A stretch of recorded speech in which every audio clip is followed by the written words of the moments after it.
blitz flag is thrown. There's your first down and a lot more for Demaryius Thomas. Swing and a shot by Freeman. Deep into the night. Back-to-back homers for the Braves. Blake Griffin will turn. Shoot a three from the wind. Foul. They go. They got the big land. They go.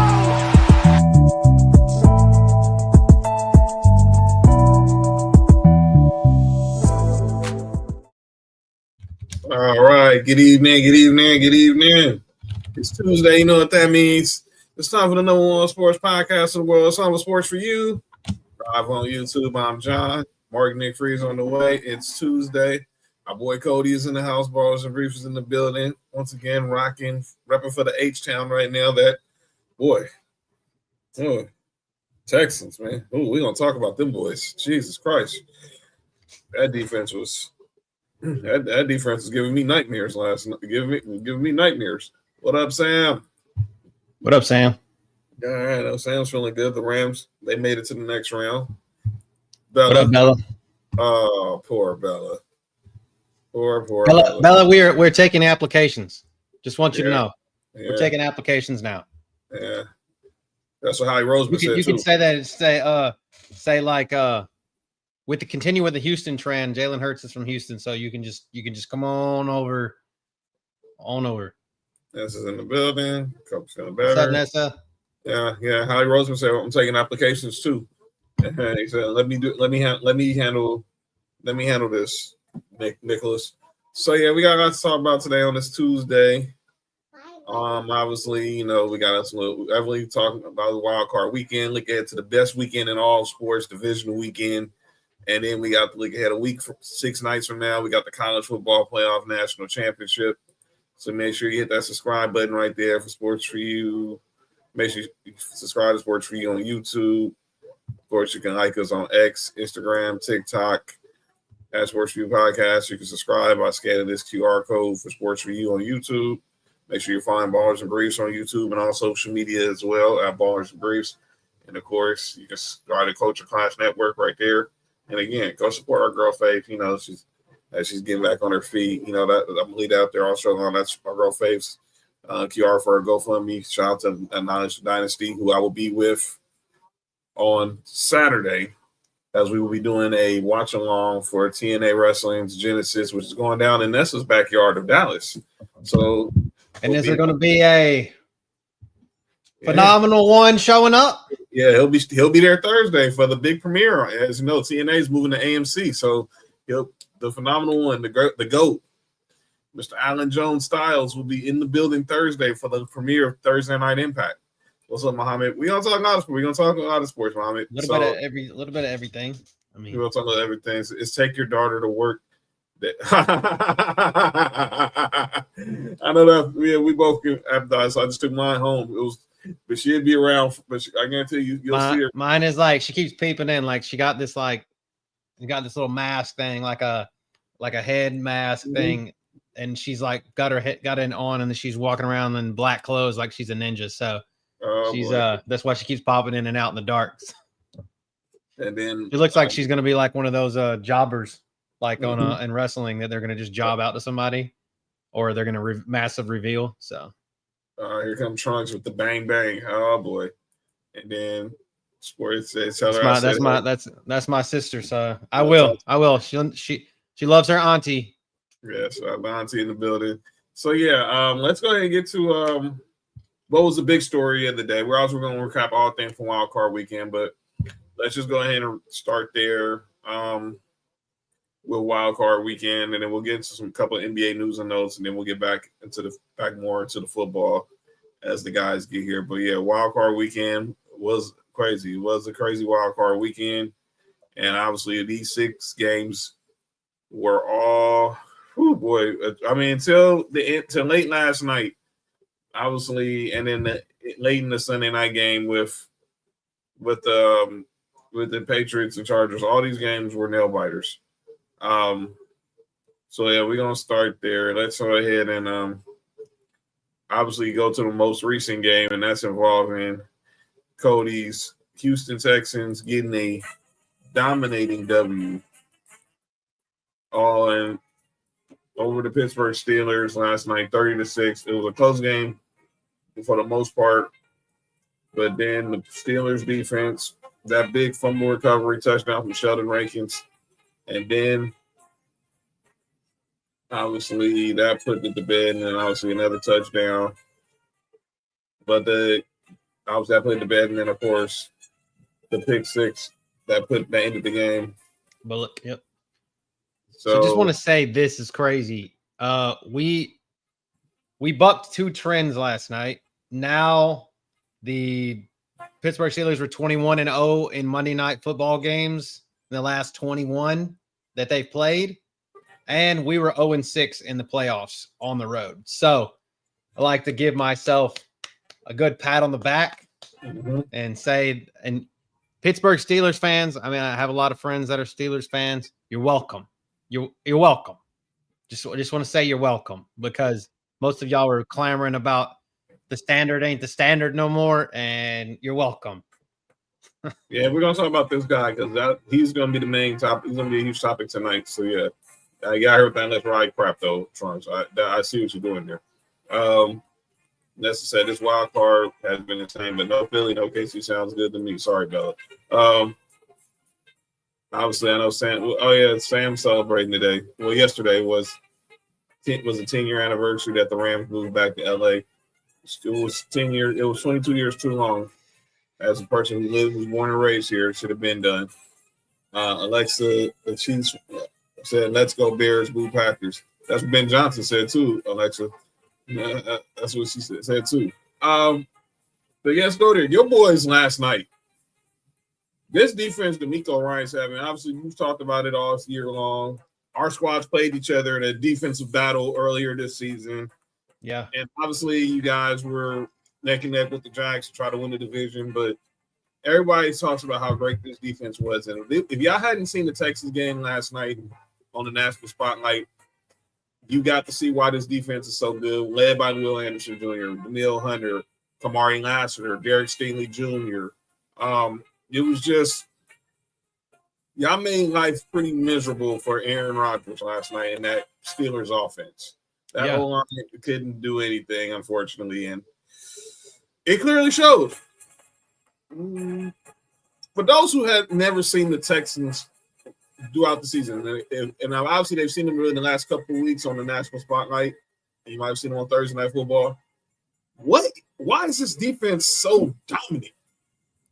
I think, dude, it's just like it boils down to the fact of, I think obviously we all know that D'Amico is a defensive minded coach. I mean, he was defensive captain for the Texans, right? Like, and so like, I feel like if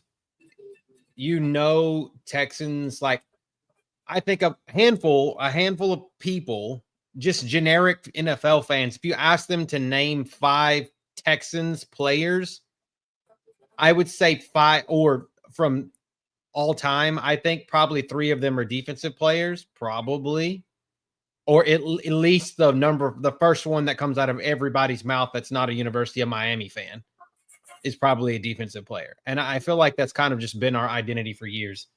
So I don't know. I just think that it's just something that D'Amico's built, and that's just kind of what we do. You know, like I've heard so many like comparisons to the like old Buccaneers. Mm-hmm. Like they're just kind of middling, like, you know, like the year that they won the Super Bowl, or the Brad Johnson quarterback years where they were pretty much just okay. They had a number 1 wide receiver in Keyshawn. So we have a number 1 in Nico, who smoked the shit out of his face last night, which I still haven't figured out what happened to him. Right.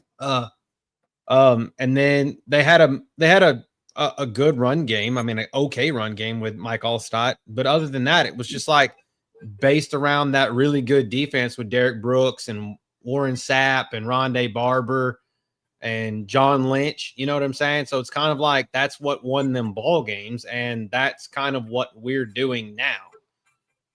So, and CJ, what's even more crazy is we are 3-0 when CJ Stroud turns the ball over 3 or more times. That's I don't know. That's even more crazy to me. I know. That's what I'm saying. It's not a great thing not to have your franchise quarterback, turning the ball over like that all the time. But it's crazy that we are 3-0 when he turns the ball over 3 times. It's just wild. Yeah, Trunks. It is a Shanahan coaching tree because but it also kind of is somebody that we all don't talk about much anymore. Is he has times that I feel like I'm watching Wade Phillips' defense because obviously he played for Wade Phillips, so I kind of get that sometimes. Yes, of course. At least the intensity wise. Well, what's up, Mark? How you feeling? Everybody feeling good? We're talking about last night where we started near just most recent with how this Texas defense, for those who've never seen it, Ali, they're frightening. One, if not one, the second best defense in football.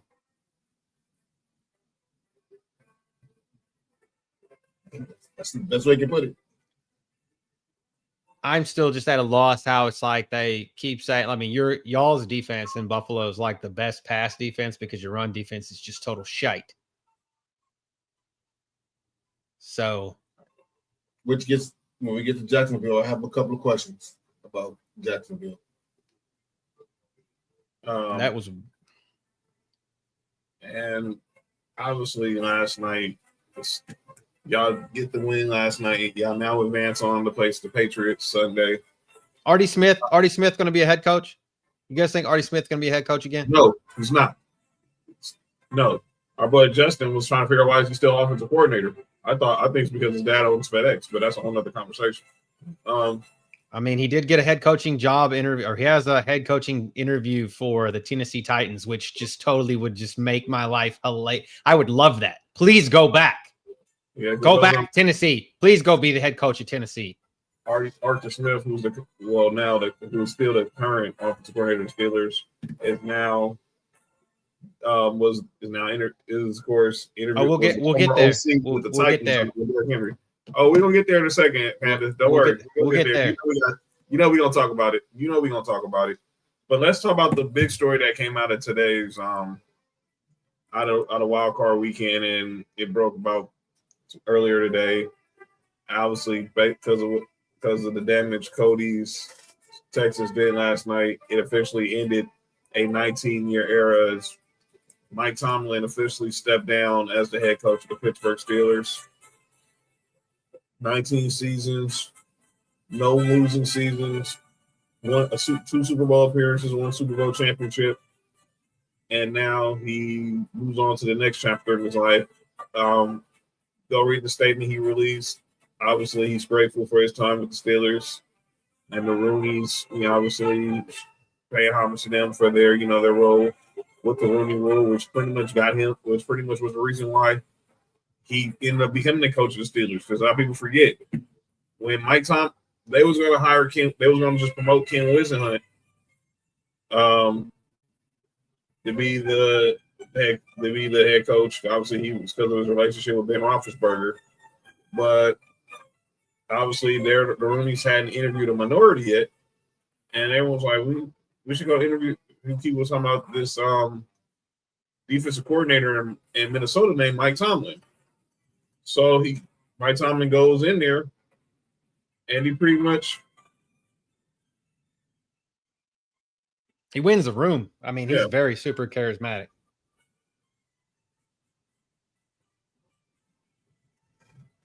And that was 20 years ago? 19 years ago? Yeah. Hired in 2007. I mean, just imagine this, though. Like, I mean, what you guys are fans of just really lengthy that have been around, franchises have been around a long time, right? Mm-hmm. And that have been to or won Super Bowls in our lifetime, right? In our lifetime. Just imagine being a Steelers fan. If you are a Steelers fan that's in our age group, like just say from 36 to 40, and you've not seen but 2 coaches in your lifetime. Mm-hmm. Two coaches. Bill Cowher and Tomlin. That's fucking wild. Wild. Mm-hmm. Yeah. I love that. I think that's dope for them. I know it's great. And I mean, I think that like they have, I always was a Steelers hater though, like especially like during the runs. Like I hated them just about as bad as I hated the Patriots at one point, just because like I always felt like they were there. And then being a Texans fan and getting our ass kicked all the time, like I always just hated them. And so I liked Mike Tomlin, but I hated the rest of them because they were just so damn good. Just so damn good. And obviously they could just never get over the hump, but maybe twice in that big, long 20-year hump. But I don't know. I felt like Tomlin's super charismatic, but I felt like his time was up. And I don't know if it's the coaching style, like he lost his players, he lost I think he just lost the fan base, to be totally honest. Like that just really is what it was. And the Steelers we want to talk about a organization who they pay their players. They do right by their players, obviously TJ Watt, but they're not the flashiest. They're not the richest. They're not the biggest, the best, all those kinds of things franchise in the league. So, but they have the history that trumps a lot of other franchises. So that have been around just as long as they have. So, I mean, I think it's cool. I think it's cool. I like to see what they do from here.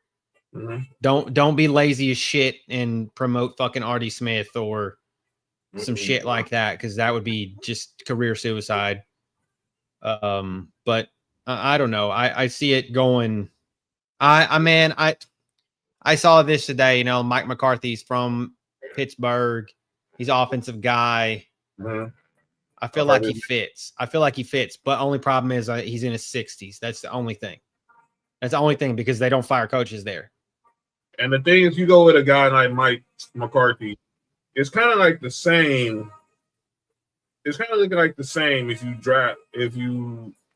go that way. Because you're not moving, you're not progressing. It's kind of like you're going through the motions, going through a retread. And let's remember, they hired Mike Tomlin young. Mike Tomlin was probably like in his mid to late 30s when he didn't he play college football or was on the same college staff as Sean McDermott? Yeah, William and Mary. William and Mary, I think, was when he played. Obviously, we know he was the DB's coach of Tampa Bay with Gruden when they beat the Raiders in 2002. Yeah, and obviously he's a Tony Dungy disciple as well. He ended up in Green Bay. I think they should go with if Green Bay fired their coach, LaFleur. Yep. Well, I'm gonna say like this. I think they're gonna have to trade for him. I think he's gonna be a Gruden. Like they're gonna need to trade for LaFleur. I don't think they're gonna fire him. You don't think even though they should. No. I think they should, but I don't think they are. I was hoping they should. So Buffalo. Well, according to Adam Schefter yesterday, it sounds like the Packers ad policy. They're supposed to be meeting with Matt LaFleur. It was supposed to be meeting either yesterday or today, or Sunday, to possibly discuss a contract extension because Matt LaFleur is under contract for just another year. Him and GM Brian Gutekunst. So It sounds like they're going to the plan the whole time was to get an extension done with Matt LaFleur. Otherwise, he will be probably one of the hot commodities. He won't be an OC. I'm sorry now. Matt LaFleur, if he gets fired, he's going to be a head coach. He could be a head coach in Buffalo. And true. Which I know y'all gotta do. You know what you gotta do on Saturday. But no, I think because they won Sunday, that Sunday they gave him an extra year. I'm sorry out of that ain't my. But So yeah, Pat's on cloud nine. I think Robert Saleh deserves a second chance, not the Steelers, but maybe I think he's going to get a second chance. But if I was Robert Saleh, I would stay in San Francisco another year. Right. You need to just stay with y'all another year. Stay back home another year, Trunks with y'all. And then next year, because that might be, look, let's be clear. Outside of Baltimore, there's really not an enticing job out there this year. That intriguing job out there. I mean, yeah, all these jobs are going to get filled. But there's not that one where I think of Mike Tomlin or even in the case of John Harbaugh or Matt LaFleur. I mean, unless all right, if Buffalo comes open, that's different because everybody's going to jump at the chance to coach Josh Allen. I think Miami could seem intriguing. Well, because they ain't gonna have Tua. Can you imagine though? I just saying like this. Let's just say Robert Saleh.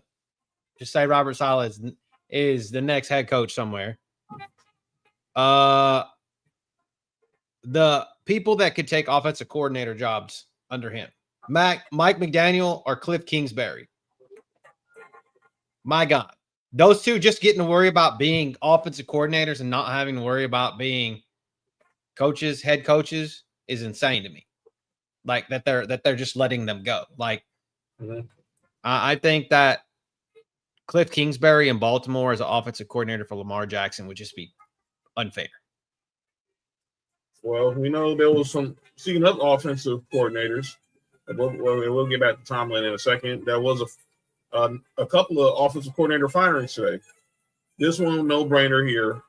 The Eagles fired offensive coordinator Kevin Patullo. This was a no brainer, and I think that's will be the last time Nick Sirianni ever has a chance to hire a coordinator. His 2 times hired coordinators have failed. Hiring after Shane Steichen and Jonathan Gannon left after the Super Bowl year, the coordinators he brought in were fired mid-season. And then Howie Roseman brought in Kellen Moore, brought in Vic Fangio. Now Kellen Moore got the Saints job. Vic Fangio staying put unless he really wants to try to become a head coach again. But I think he's old, man. He's going to stay put because, like you said, he's old. And then the L.A. Chargers, they made a couple of moves today. Most notably, they fired offensive coordinator Greg Roman and offensive line coach Mike Devlin.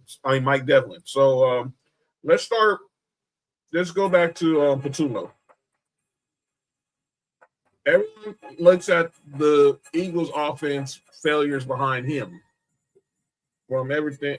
And obviously, coming off a Super Bowl, you lose Kellen Moore to the Saints, and you bring in a guy to be, I think probably was his first time calling plays, and clearly there was just something off. I'll start with you, Mark. What's your reaction to Patullo getting fired, and where do they go from here? Listen, I didn't watch all the Eagles games, but I can tell you this: that second half of that last of the 49er game, Jalen Hurts got that coach fired.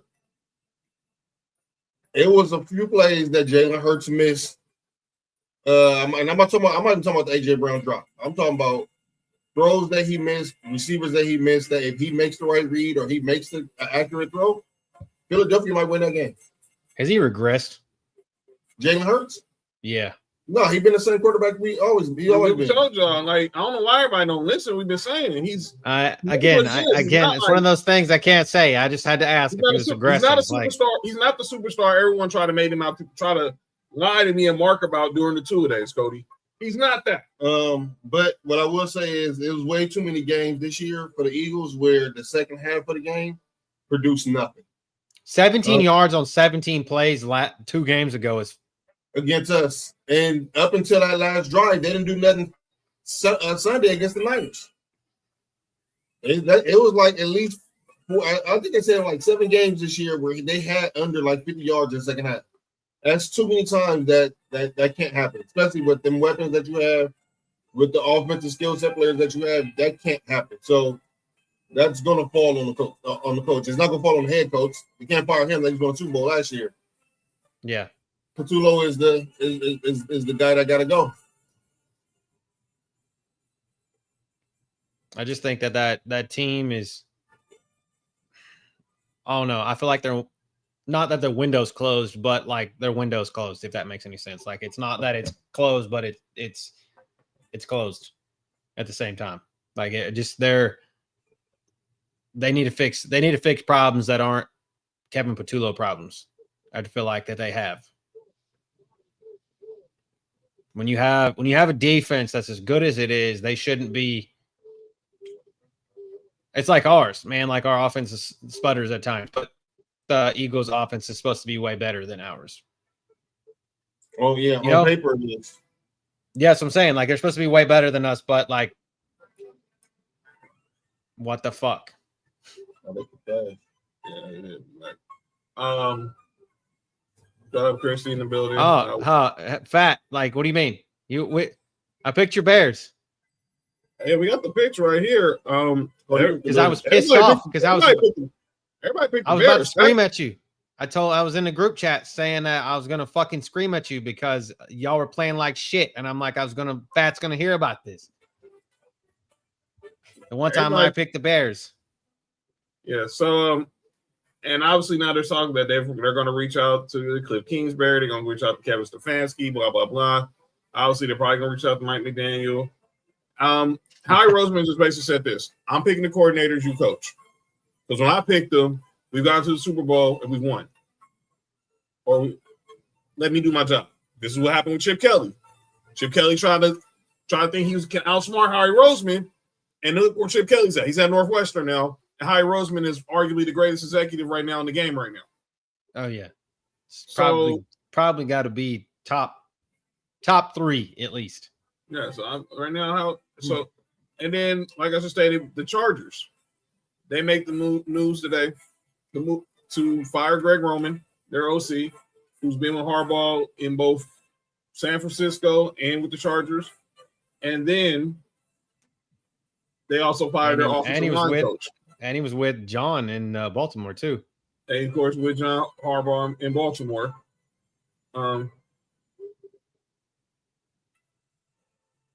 So, let me get your thoughts. I'll start with you, Coach. We're going to talk about the Chargers. Because I'm going to let y'all talk. Because if I talk, I'm going to look like a hater. I'm going to let y'all start the conversation about it. But what was the problem with the Chargers? I mean, we're gonna talk about the O-line, and that's why I'm not even gonna bring up Mike Devlin. You lose your starting left tackle in training camp. You move the right tackle to left tackle, and then he gets hurt near the end of the season. I mean, there's really not much you can do. But unless there was something schematically there that Jim Harbaugh and the front office felt like they needed to do, okay. But what went wrong with Greg Roman? Greg Roman. I would say Greg Roman. I say Greg Roman. Like, let's just think about Greg Roman back at the San Francisco 49ers. Like, what did the San Francisco 49ers on that team have that this Chargers team don't have? They got quarterback. Patrick. What you saying? Okay, Kaepernick. But I think Herbert could be that if he just fucking runs the ball and he wasn't getting destroyed all the time. But I'm saying they had Patrick Willis, Alden Smith, Dante Whitner. They had a defense that was way better than this Chargers defense. Even though the Chargers defense statistically is one of the better ones in the league, in the top 5, I think, is statistically. But at the same time, that defense will not win them ball games. I felt like San Francisco's defense would win them ball games. All right.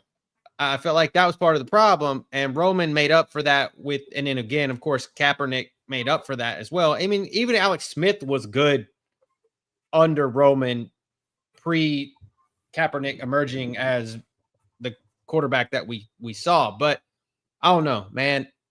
Again, talk about a regressing quarterback. I feel like either Justin Herbert I don't know, either tries too hard now or he's just a bag of shit now. I don't know. He's definitely not. And I know we have friends that are Chargers fans, but I don't know now. He's definitely at the top 5 for me. All right. Well, let's get it before we get the Mark's thoughts on it. Let's get the thoughts on another special guest who's joining the show, friend of the show, one part of the Undisputed Go podcast. Our boy Big Drell, BRF Sports is in the building. Drell, what up, man? Man, what's going on? What's happening? How's everybody living this evening? Drell, what up with it? What up, Drell? What's going on, man? How's everybody doing this evening? We good, man. We'll Good. let you jump in on this conversation before we get Mark's thoughts. We're talking about today the Chargers fired Greg Roman as the OC. They fired Mike Devlin as the O-line coach. What you think went wrong with the Chargers? Obviously, besides the fact they lost Rashawn Slater and Joe Alt for the season.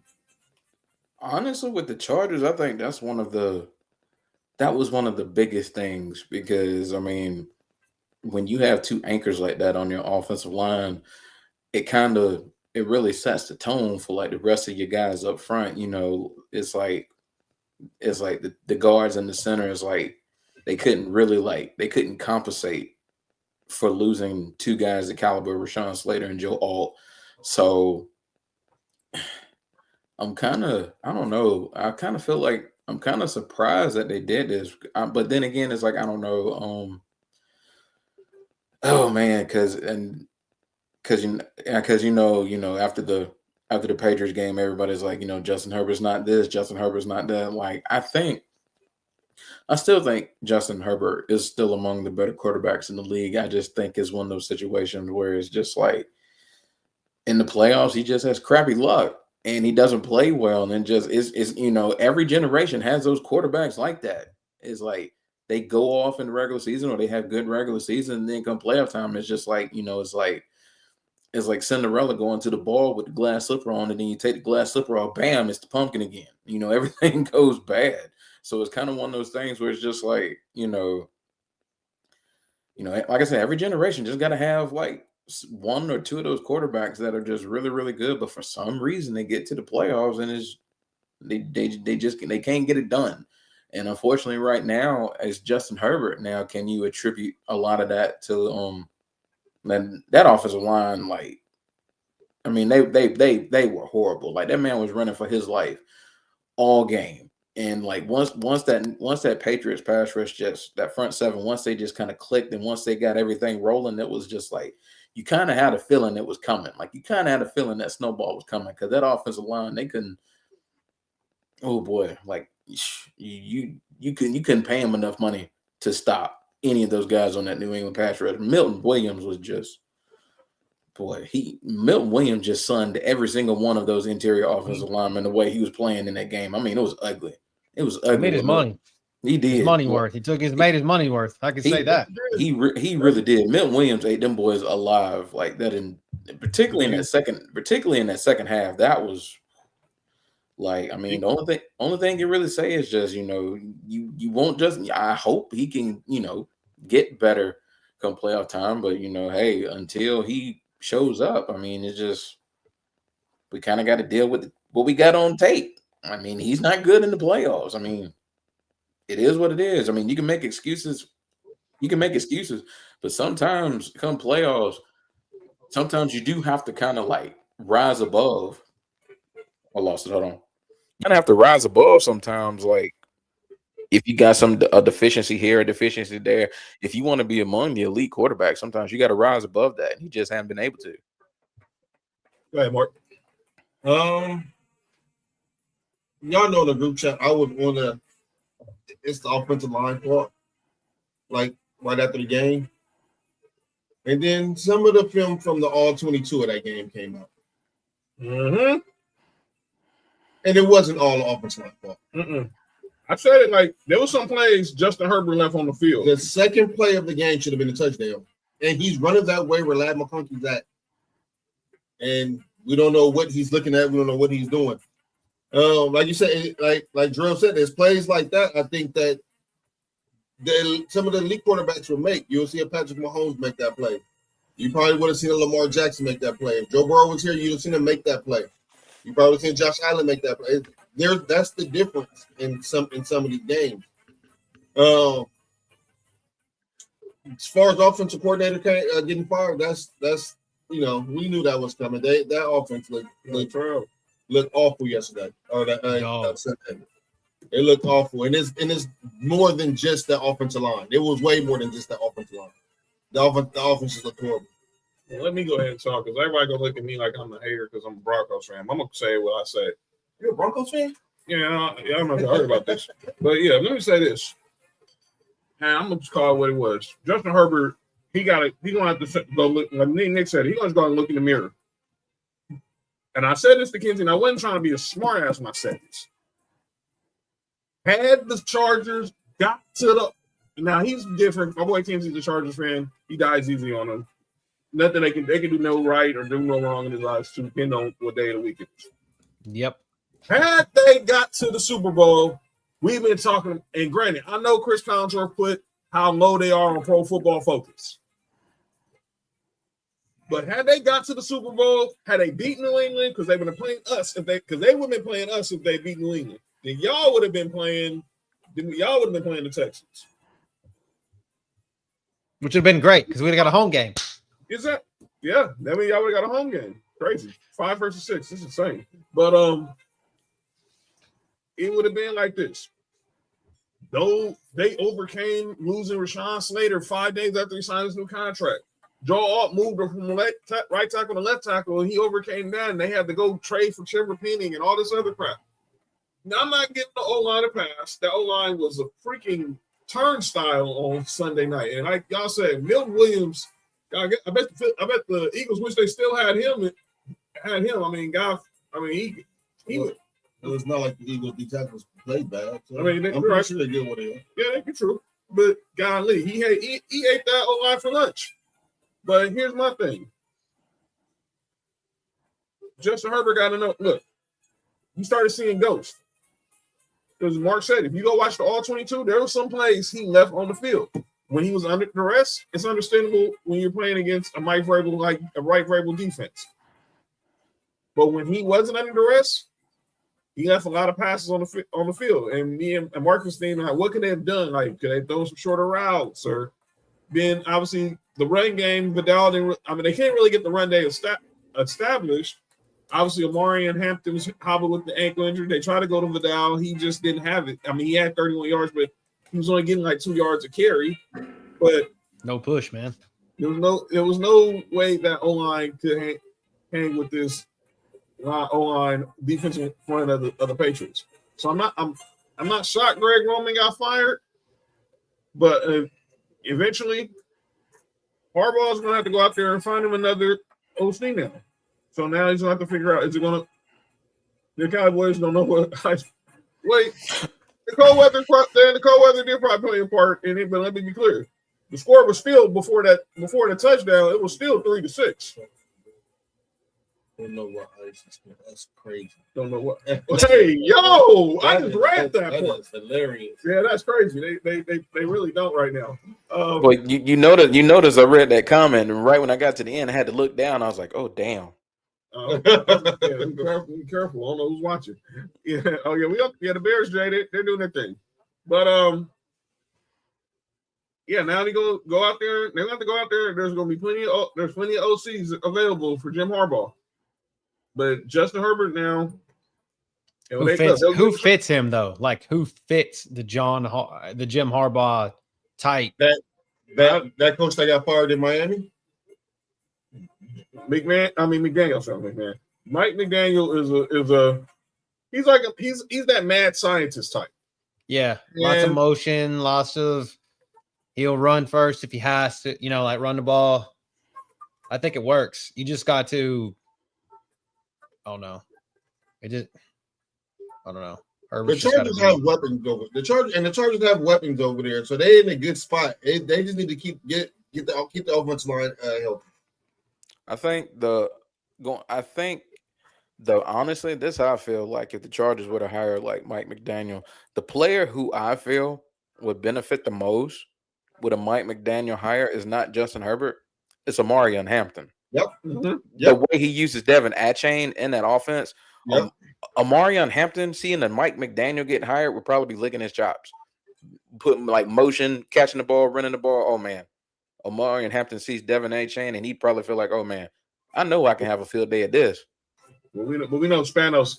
He ain't gonna break the bank for OC or DC. So, I mean, Justin Minter's a good DC, but they're not gonna break the bank to get Mike. What's it gonna take to get Mike McDaniel? Because obviously he's gonna be high demand for some of these coaching vacancies, but he's definitely gonna be in the number one target for every OC right now until we find out what happens with Matt LaFleur in Green Bay. Let's go back to the other OC firing we just talked about since Drell's here. Kevin Patullo. I'm gonna like Mark just said, there was a lot of plays left on that field, and they didn't get the run established like they did last year with Saquon under Kellen Moore. And Hiram Roseman is like, you know what? I let you hire the last two OCs that hired 2 out of the last 3 OCs. I'm taking the controls now. I let you hire the OC to replace Kellen Moore. Failed. I let you hire the OC to replace Shane Steichen. Failed. I let you hire the DC to replace Jonathan Gannon. Failed. So now I'm going to take the reins and go get the OC that we need so we can get back to being a Super Bowl contender and not having this grade school offense are playing. Now clearly say AJ Brown's on his way out. I don't care what Jalen Hurts said. We cool, blah, blah, blah. We talked it out. I don't care. You're gonna have to. He's gonna force himself out with a trade, right? I mean, he's under contract till like 2029. Yeah, he's gonna get. He's gonna demand a trade, and I guarantee the Eagles are gonna be very willing to oblige. And he's gone. I got Mark and Cody's thoughts about this firing. Jarrell, what was your thoughts on Patullo getting fired? This was the least surprising news of the day, in my opinion. I mean,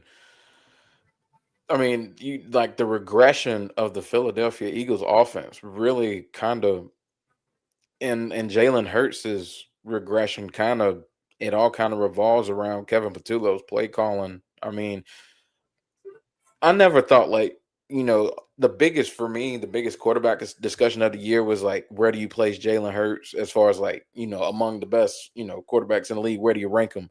I felt like that was one of the biggest debates of the year. And, you see the game like against San Francisco. So, everybody's going to harp on him. But at the same time, it's like Kevin Patullo's was awful like all year. And you could just see it, like a lot of his concepts. I was watching I'm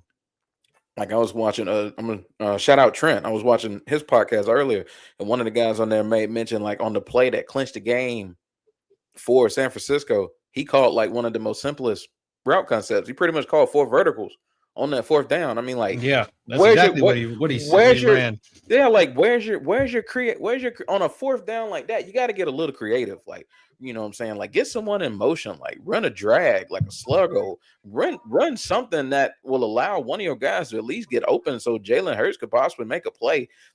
I mean, Dallas Goedert already had 2 touchdowns.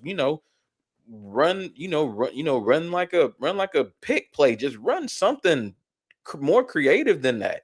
You're giving San Francisco time to. You basically giving them time to, put a hat on a hat and just basically throw everybody off rhythm and get your coverage set up. And then when Jalen Hurts is throwing the ball, he's throwing it in the triple coverage. Ain't no way he's completing it. I mean, that just comes from not being creative as far as from your offense. That's your play caller. I mean, Patullo, if you're gonna do anything, he had to go. It had to be Patullo. I feel like he's the first one to go, and like y'all said, I think AJ Brown's probably gonna be the next one to go because everybody talks about AJ. Everybody talks about AJ Brown, and I get it. When he got there, he kind of helped take Jalen Hurts' game to another level.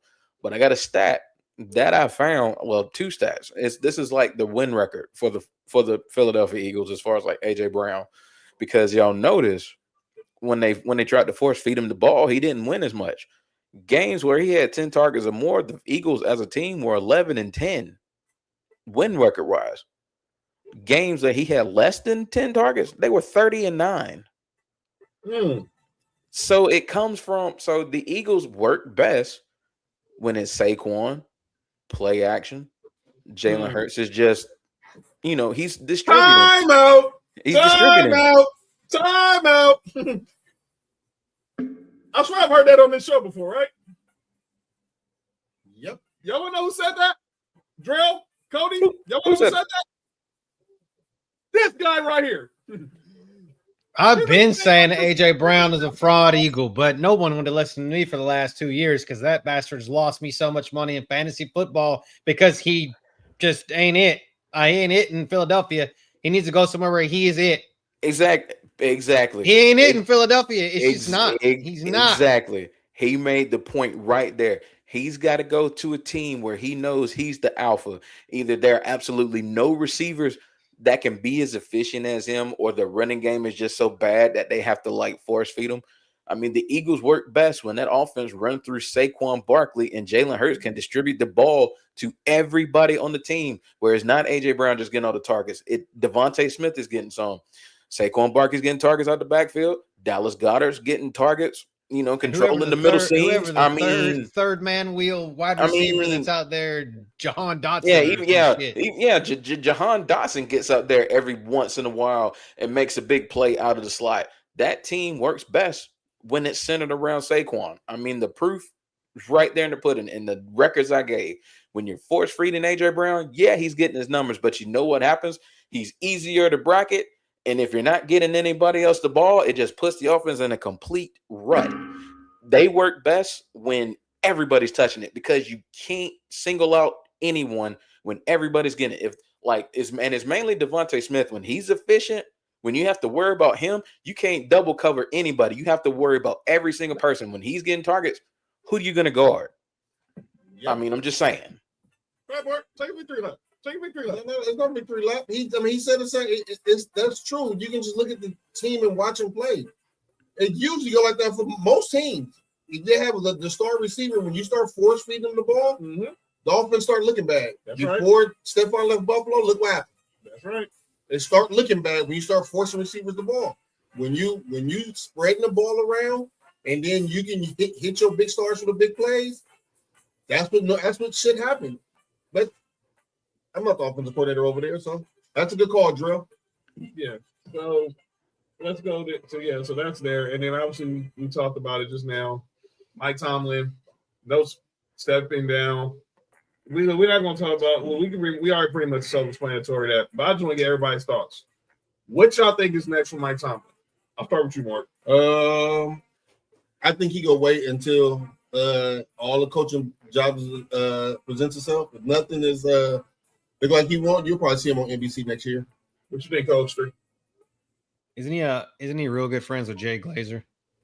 He's like real big friends with Jay Glazer. So I could see him taking the Sean Payton type tour. Right. Maybe Fox or something like that for a year or two, and see if he really wants to do it. See what his wife says. I mean, I think everything I've read says he's just doesn't plan on coaching next year. But I don't think he is either. What you think, Drew? I think he takes a year off. I mean, after 19 years, if anybody's earned the right to take a year off, it's Mike Tomlin. I mean, I will say this, though, and the rumors are already starting to circulating. Y'all know where I'm at. You know where I'm from. Where did his daughter just commit to do gymnastics? Did she commit to Georgia? Yes, she did. So people are going to start harping on that. Me personally, I would like it.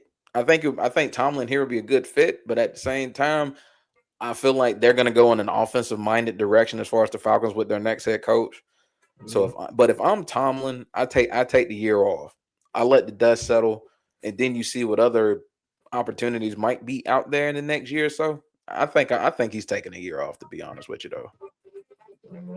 With the whole Matt Ryan thing, I think that you're right, Drill. With the Matt Ryan hire in the front office. Exactly. And that's my biggest thing with Matt Ryan being basically the president of football operations there.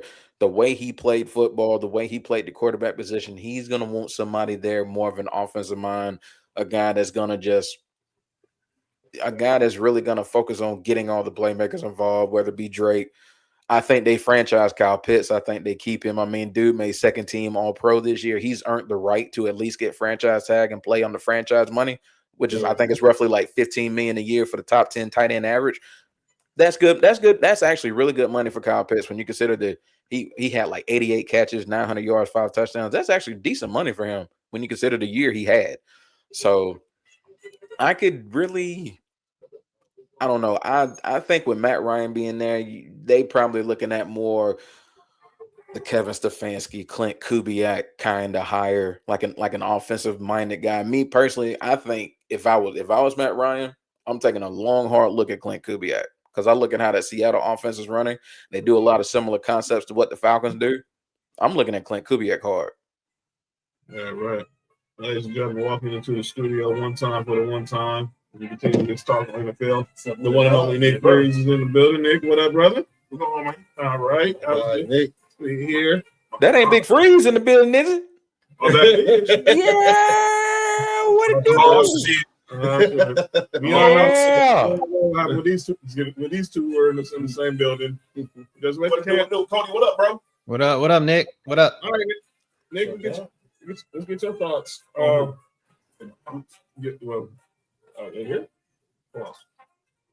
right, but no, here we go. Your thoughts on first off. I'm gonna go rapid fire. How we just went. First off, I'm gonna let since me and you going like haters every time we talk about something about the Chargers. Your thoughts on Greg Roman and the O-line coach getting fired? Why the O-line coach get fired? No, that's why everybody got hurt. That makes no sense. I mean, look, our O-line was terrible. With people that was playing. Everything. We lost a couple of starters, but all of our O-line was trash. Understand it. Their O-line was only trash because of injuries. There was no reason for him to get fired. And I feel the same way about the OC. And nothing you can do when the offensive line is this bad because they're ranked pretty much 32nd in everything. If not, they're 31st. So, but it's like it's with an asterisk. Because if Joe Alt and Rashawn Slater was there, none of this would be going on. They overpaid for Mekhi Becton because he looked good with the Eagles offense. Mm-hmm. And that was pretty much it. I didn't understand either one of them. But hey, all I gotta say is Justin Herbert got a whole lot of people fired and nobody talking about it. Oh, shit. All right. We're gonna go back to Justin Herbert in a minute. Your thoughts? So obviously no brainer here, but Kevin Patullo getting fired by the Eagles. That's who's not playing. That's injury report. Drake Greenlaw? He's we got him. He signed it. He's back in practice. Okay. You said who now? Kevin Patullo. Yeah, that's the injury report. That's all I did earlier. At some point, Nick Sirianni accountable. Damn it! It's not what I wanted to hear. God damn it! I wanted to hear something else. We want to hear somebody else hold somebody else accountable. Oh, Jalen Hurts sucks, but besides thank you. Yeah, we already know. That's what I was waiting for. I was like, let me hear it from you. Let me hear it. Sucks. But Mark said a few years ago that he's basically a more accurate Justin Fields, and we all clowned him about it. That sounds funnier today. It's even more hilarious right now. When he said and it's so accurate. It's so accurate. But for some reason, they cannot get the offensive coordinators to stay above. I understand 2 of them left to be coaches. That's understandable. But the other 3 is like they get fired. And it's like Nick Sirianni he was an OC with the Colts. You supposed to be calling the plays. I don't know what's going on over there. I said this. Howie Roseman was like, I brought in Shane Steichen and Jonathan Gannon. We got to the Super Bowl. Yep. They left. You brought in Brian Johnson and the other guy, Desai. Mm-hmm. They were fired They got fired middle of the season. I brought in Kellen Moore and Vic Fangio. We won a Super Bowl. You bring they got blessed by Vic Fangio because he's from Philly and he wanted to be up over there with his family. They got blessed with that. And then Kellen Moore takes the Saints job. Vic Fangio, like I said, like Cody said earlier, he's older, so he's probably not going to be looking for another head coach. He's not looking for another head coaching job. So that Broncos stint was the last of his head coaching stint right so there. You bring in this guy, and now he's fired after 1 year. Let me get the job back. This is the same problem that Chip Kelly tried to do, trying to outsmart football people. I'm not saying Rick Sirianni ain't a football guy, but you sometimes let certain dudes do their job. Hold on. So who called the plays when they won when they went to the Super Bowl the first time? If I'm not mistaken, it was Shane Steichen. And who called them under Peterson? Last year? Kellen Moore. All right. I'm gonna go ahead and say it because everybody. I'm pretty sure a lot of people are thinking this, but they don't want to say it. I thought Steichen was under Peterson. No, Steichen was under Sirianni. Okay. He might have been under Peter. There might have been a cross, but no, it might have been chill. They might have crossed over, but I think pause. Because Steichen's been like he was on the staff that lost to the Chiefs the first time in the Super Bowl. He was the OC. Okay. So look, at this point, dog, the common denominator seems to be that Quarterback. It's two of them, the quarterback and the coach. I don't think the coach is that good either. But they can't fire him because they just What that mean? they can't fire him. They just won Super Bowl. So, what did Jerry Jones say to what's his name? I'll holler at you later. They ain't get shit. When they won the next year, that was pretty much it. And Jerry Jones regrets that, and I'm pretty sure he regrets that decision till to this day. Oh, of course. That's why they're. I mean, yeah, Jerry Jones got another championship, but then when the dust settled and he realized, oh yeah, Barry Switzer can't do this when we got to get his own talent. Yeah, that kind of backfired. You're right. He did. Shane Steichen arrived with Sirianni. You know where he was at before he was with the Chargers. He was the Chargers. He was the Chargers, right? 2020. What happened in 2020? 2020. Wasn't that when didn't that when they got Herbert? Yes, it was. Yeah, that was Justin Herbert's rookie year. And he was rookie of the year. He broke all type of records. Yeah. With Anthony Lynn, right? Anthony Lynn as the head coach. And then was head coach. And Shane Steichen was I don't think he should have got fired either. And Shane Steichen was the OC. Yeah. And then Steichen Because they had a shitty record. It was really bad. It was like 5-11 or some shit like that, right? I mean, you got a rookie quarterback. What you expect? I don't know what they were saying, but that's the Chargers. Yeah. But me and Nick will leave that alone. But Yeah. so before we get to the next topic, what do you think Mike Tomlin does? Mike Tomlin's chilling. He's chilling. From what I've heard from reports, he's burnt out on football right now. Mm-hmm. So he's still young. Well, he's not young, but he's as far as for the head coach, he's considering all the years he's put in, he's still young. Right. So he can take a year off and shit. See what's going on next year. And I ain't mad at him. Look, we all was calling for this to happen for like the past few years. I know some Steelers fans are still kind of mad about this. They're upset, but hey, at a certain point, dog, it's just like with John Harbaugh. It got to the point, dog, like divorce had to happen.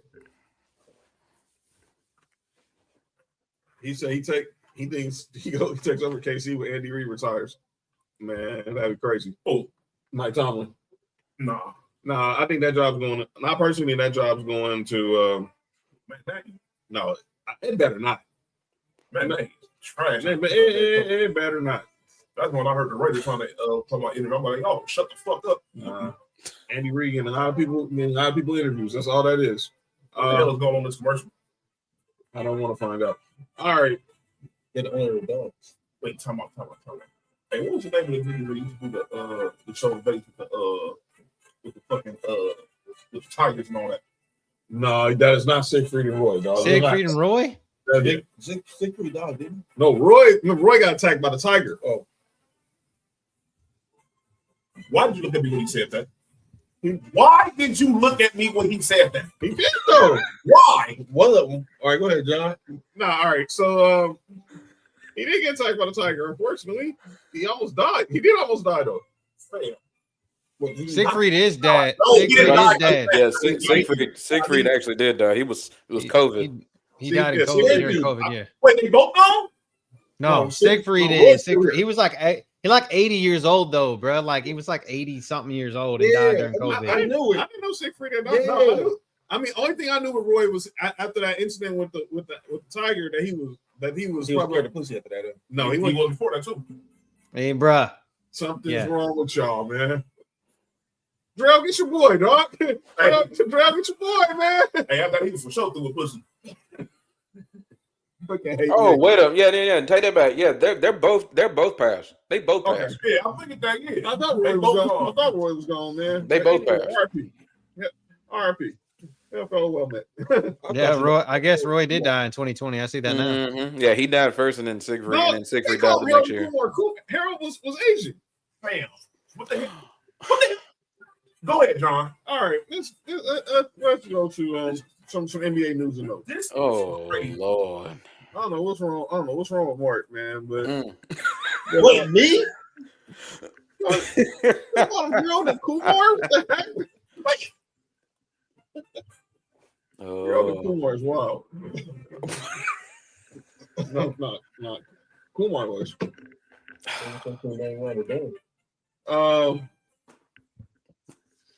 NBA rivalry week is coming up next week. You didn't do the AFC. I mean, you did the other side. Oh no, we don't get to that in a second. We don't get to the rest of the games. But I'm looking at these rivalries right quick. I want to get y'all thoughts when we get back to the NFL because we got to talk about the rest of WildCard Weekend and then look ahead to the Natty. What the heck is that?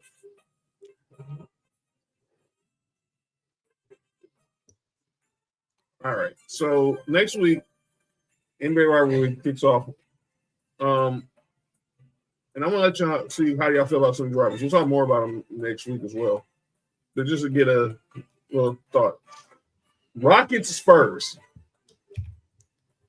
I don't know how much. So they basically went. Let's be clear. They're really basically saying it's Wemby versus KD. Yeah.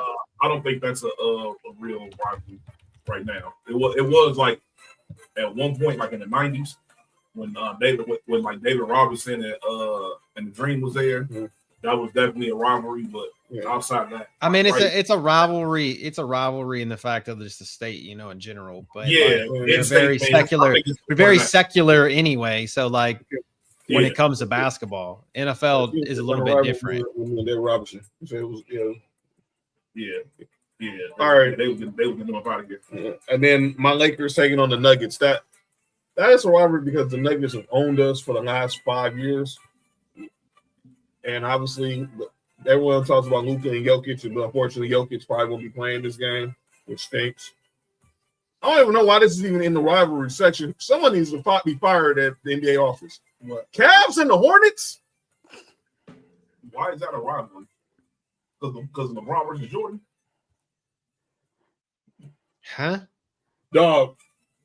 Brad Daugherty versus Larry Johnson. Yeah, it's like an old 90s rivalry, but that's the last time it's been a real rivalry. I mean, that's what I was saying. Is this Brad Daugherty versus fucking Bugsy? That's crazy. Rex Chapman? Is Rex Chapman playing?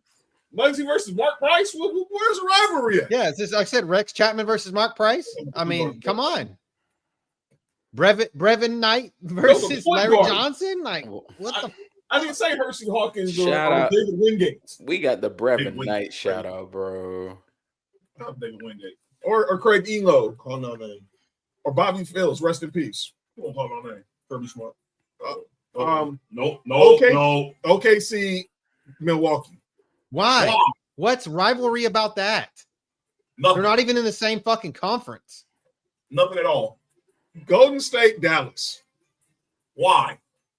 Kyrie's not even playing. It doesn't matter why. Clay Thompson. But yeah, that's it. Okay, that's it. I guess there's your rivalry. Clay Thompson into the rivalry. All right, cool. All right, this is the only one so far. This is preposterous. Lakers, Clippers. That's self-explanatory. If you out here, if y'all in the group chat with me and Nick, y'all know this is a rivalry. Yeah. This ain't a rivalry. This is just sibling rivalry. Rockets and the Pistons. That's not a rivalry. Yeah, I guess. The Thompson brothers. Yeah, that's it. Like I was like, what is this? I'm like, I was like, I couldn't even think. We didn't win a championship. We won a championship in '94 and '95. We didn't play the Pistons, so one dropped like 45 and other one. Yes. He dropped the 50. I dropped 55 on. Is it because the Detroit Pistons are number one in the East right now, or whatever? They're really good. Yeah. And then you got Nuggets and the Bucks. Milwaukee. Jokic and Giannis dick measuring contest. Huh? What? Yeah, I did. Yeah, crazy. Knicks, Sixers. Okay, this one you can throw in there. Yeah, that's like I got some old school shit behind it. Warriors, Timberwolves. Why? Because they passed up on Steph Curry twice in the draft. Didn't Minnesota just eliminate them 1 year in the playoffs though? Last year. Okay, so I can see that. I don't think he played when it mattered. Never. By the way, Milwaukee, Minnesota passed up on Steph Curry twice for Ricky Rubio and Johnny Flynn. Yep. All right, yeah. And then the last one, obviously, because of the trade that shook up the world last year, and that's Lakers Mavs. Without one half of that trade. So, like, what does it matter? And the other half, and that person that you just mentioned is probably gonna get traded again in the next few weeks. Don't remind me. All right, so let's go ahead and get back to the NFL. Let's get. Don't remind me. He could be a Hawk Because he's probably about to end up in Atlanta. He probably is. So let's go. And I'll be good look for Atlanta. I'm gonna lie to you. If he stays healthy, it's a great look, but he's got to stay healthy. By the way, Rich Paul on this podcast with Max. I want to get your thoughts on this. He said the Lakers should call Memphis and offer Austin Reeves for Jaren Jackson Jr. I slept that. No, I am not a fan of trading guards for bigs. No, but this trade makes absolutely no sense because I don't know what the hell they would. I don't think no sense for who. It doesn't. I don't think Jaren Jackson's gonna help him that much. I'm gonna be honest with you. Candace said, "Cut his mic off." He can help. Don't get me wrong, but I don't think he doesn't rebound well, and his defense is kind of overhyped. It really is. I mean, man, you know what I'm saying? And he doesn't score at the 20 clip on a consistent basis. But Austin Reeves does not want to go to Memphis. No. As a person who grew up in Arkansas in a rural community, just like he did, that was does not want to go to Memphis, dude. He does not want to go to Memphis. LA, just stay out there. You want to stay in LA, my bud. I'm tired of me too, DeAndre Ayton. But we already knew that was the case. And they tried to tell y'all about DeAndre, but man, I know I might listen to me. We trying to tell you about DeAndre fraud. Ayton. That dude's a fraud. We trying to tell you about DeAndre Ayton for years. Fraud. Look, we liked him at Arizona, but outside of 1 year with Chris Paul, what has he done? And I'm a Laker fan. I wasn't too big on the signing. If he played over whatever he's done normally, would have been a plus. But he's pretty much giving you what everyone thought he was going to get you. All right, let's go back to the WildCard Weekend. So let's start. We're going to recap the games and we're going to talk about it. So we already talked about Steelers, Texans. Let's go to Saturday. The Rams defeated, and Morgan, you can get the picture over to this. The Rams defeated the Panthers in a game that ended up being closer than expected. Hey, look. All I got to say is this, dog. Carolina's young. But they took the right step this year, and they need to figure out what they can build upon to make Bryce Young's life a lot easier. They did announce that he is going to be. They did pick up his 5th-year option, as they should. Jalen Coker is really good. I just want to say that. I'm gonna say this, son. Our group chat, our boy Josh was on Jalen Coker's bumper after he dropped that pass that led to interception. Mm-hmm. After that, he just pretty much cooked the Rams secondary the rest of the game. Yeah. He's really good. The Coke heads love it. Hey, in North Carolina, that's a Bible Belt city. They do Coke in Hey. And the Bible, you knew this was a big deal for the Panthers. They had all the old Panthers out there. They went back got Mushin Muhammad. Yeah, bring back Mushin Muhammad. It's crazy. Muhin Muhammad was there. Cam was there. Why they bring him back? I don't know. Maybe they needed maybe thought he had some eligibility. Hey, I know one thing. You know what y'all sign him now? Oh. Hey, look. Hey, you know what's so funny about that you brought that up? Right. You remember that video I sent you of getting the kid clowning Cam Newton because the Panthers lost? Uh-huh. And what happened the very next day? Karma. Poetic justice. Sometimes you gotta shut up. Sometimes you gotta keep quiet, dog. All right. Let's go back to the rest of the games. Nick was the only person who picked the Panthers. There you go. He almost was right. The Panthers, they match up well with the Rams. Yes, they do. Sam said our downfall will be our special teams and these weak cornerbacks in the secondary. All right. The next game was the Bears. The Bears and the Packers, and this was the Bears. This game lived up to the hype.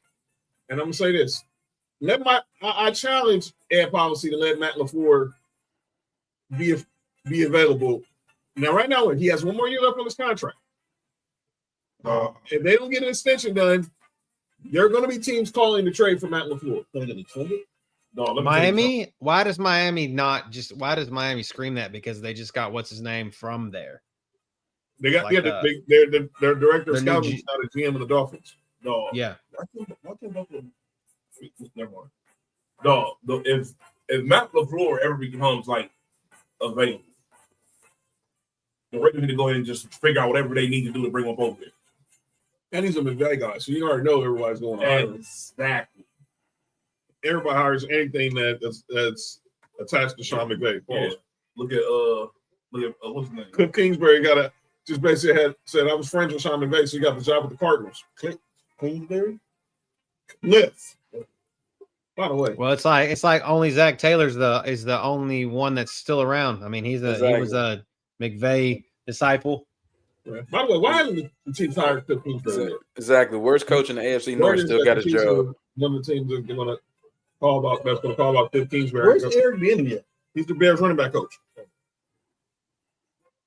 Hey, Kansas City Auburn has not the same thing. Not been opposed there either. Pretty put that out there. Pretty much.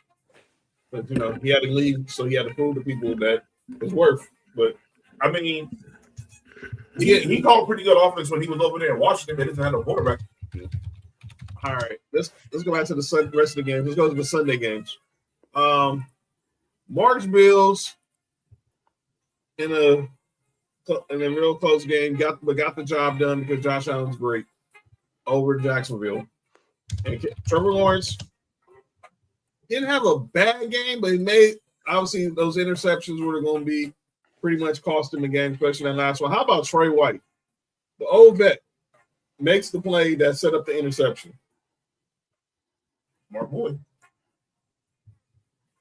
And Josh Allen pretty much behind Osiris Torrance got that game-winning touchdown. Now, you got to watch the show. Mark wanted them to lose so they can hurry up and fire Sean McDermott and Brandon Beane. But now they get a date with my Broncos Saturday. We'll talk about that in a minute. But a 10-yard tush push shouldn't have been there, man. Hey, man, he didn't get tackled. His feet didn't even hit the ground. He was like levitating. So he was like walking on water. And you know who was leading that block? Tyrell Shavers, the one who was playing with the torn ACL. By the way, shout out to Tyrell Shavers. The Bills receiver found out he's going to miss the rest of the postseason with a torn ACL. Played 20 snaps Sunday with a torn ACL. I ain't gonna lie. Every time I hear somebody play, Guilty. Yeah, you already know where I'm going. Guilty. Yeah, but he was on crack. No, not that LT. LaDainian Tomlinson, man. Wait, hold on. And that brings me to my next point. Don't smoke crack. If you don't know where that's from, then you're just too young. Goofball shit like that. All right, go ahead. All right. But Mark, how did you feel about your boys, man? I mean, we got the win, so a win is a win. I just have one question. Okay. Why don't teams keep running the ball against Buffalo? I don't get that either. Well, I never understand that. Well, I don't get it. Well, I'm gonna tell you right now, if you're gonna ask that to me, if you're gonna be texting me that like 20 times on Saturday, Because y'all not gonna run the ball. we don't have our running game's not been the same since we lost J.K. Dobbins. I don't understand that. No, And- I both, don't think it matters. no, You it, don't. it don't matter. It really It don't. don't matter. R.J. Harvey's a John- good running back, but he's It not. doesn't matter against some. John- I'm sorry. John- It doesn't matter no, against the man. Bills defense. John, you can put on some pads and go back and get 50 yards. The Bills' rushing defense is not that good, bro. All Not right. that good as you giving them too much credit. I'm not giving him too much credit, but I know how my running game is. R.J. Harvey's a good running back, but between the tackles, he's just not. That we miss J.K. Dobbins. And now if it was J.K. Dobbins, I would be a lot more I'd be a lot more on your side. Like we better keep running the ball. But R.J. Harvey's more of a between the hash marks. Both their running backs was going crazy. ETN and then a backup came in and was averaging like 10 yards a carry. I don't understand why they stopped running the ball. I don't get it. And you know what it is? Mark, I keep saying this. Offensive coordinators do not like running the ball They don't. because they feel like it doesn't show how smart they are. And Liam Cohen is a McVay guy. It doesn't show how smart you are because what shows you as being a smart offensive coordinator As you go, is all these goofy ass fucking plays they call, these motion plays, all this other goofy shit. Instead, you just run the fucking ball. And then your quarterback gets you fucking fired. Exactly. And then they hire somebody. Trevor Lawrence, who I does give what? that Run the bastard ball. too much credit too. Man, fuck Trevor Lawrence. He's fucking trash. Trevor Lawrence played well outside of them two throws. Well, You went all right. that last throw was bad because if he'd have just waited 1 second, it was a second receiver running because they ran layer routes. Exactly. That deeper layer was wide open. That game, like when we were picking that game, I pretty much said it. That game came down to exactly how I was going to come down. Josh Allen versus Trevor Lawrence, and Josh Allen. What the fuck was that? I mean, come on. You going playoff situation, of course you roll with Josh Allen. And come on, man. All right, 28-35. Come on. We'll see on Saturday, Nick. We'll see on Saturday. And I would say this. It haven't been official yet, but I think it will come out. Josh Allen playing with a broke foot. Probably is. Probably. He's definitely gonna need some surgery because he's been taking a punishment. And anybody that said Josh Allen was an asshole for not being at the Golden Globes with his wife is a dumb shit. I saw that shit on people like out there looking. That was a topic of discussion. Yeah, I said Yeah, that. Yes, people said that. I'm like, he didn't prioritize her appearance on the Golden Globes for a football game. I'm like, he literally, that's what his job is. Yeah. Or she didn't prioritize her job to go to a football game. You know what I'm saying? Like, dude's not trying to win a Super Bowl at all. Like, For their kid that they're about to have together. No, she's white. She's white. I'm pretty sure Haley Steinfeld understands that man's trying to win a championship. Yeah, I'm sure she understands. Yeah, she signed up for that. Exactly. She got a black person Jones or go ahead. Because she's a great actress and all, but I mean, she ain't making Josh Allen money. I could just say that. No. All right. Let's go back to the games. We got let's go to the Niners and the Eagles. John picking Niners. Look at the Eagles. I pick the Niners. Probably pick the Niners. We